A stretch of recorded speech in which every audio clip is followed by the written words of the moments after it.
off my trousers.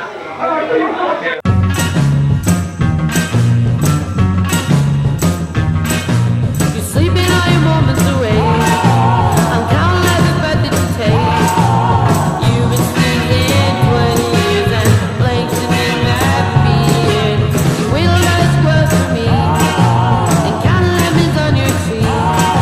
And every time I turn around and give it up for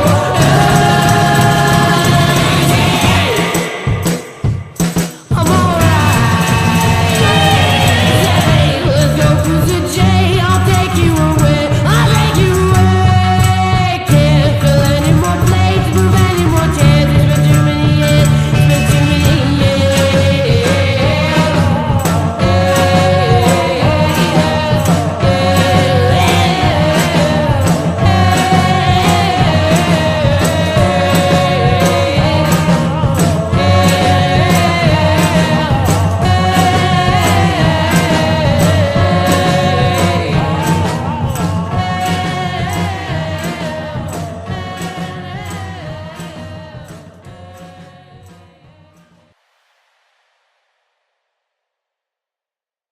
Bradford-on-Avon.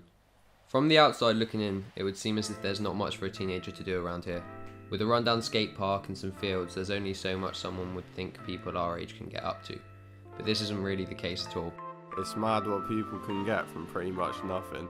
The most creative and amazing people surround me, but from the outside looking in, you really wouldn't have the slightest idea.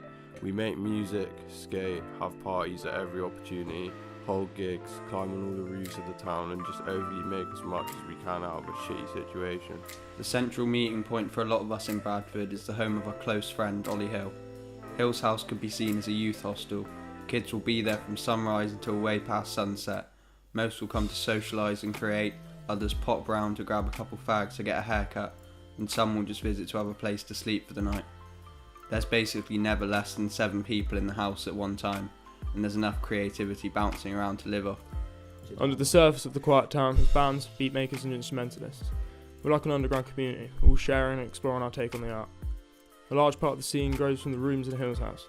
If you visited the room in the day, you'd expect to find a band recording or someone on their wands making beats. Once the sun has set, you'd be more likely to find a group of kids huddled round one microphone freestyling, having a smoke and sharing a couple of beers. Much of the youth are spread out, hidden all over amongst going unnoticed. DIY concrete spots are constructed and skated through the night, and left to blend into the infrastructure during the day. Stairs and slopes in Bradford that were made for one purpose are used by us all for another. After quickly outgrowing our small and in need of a redesigned skate park, we resort to skating on everything we can find around Bradford. With some inspection, you can see tags that have been discreetly left on certain signs and cigarette butts scattered along the outside of Hill's garden wall. Our town could be considered boring, and I guess I can see why people might get that impression.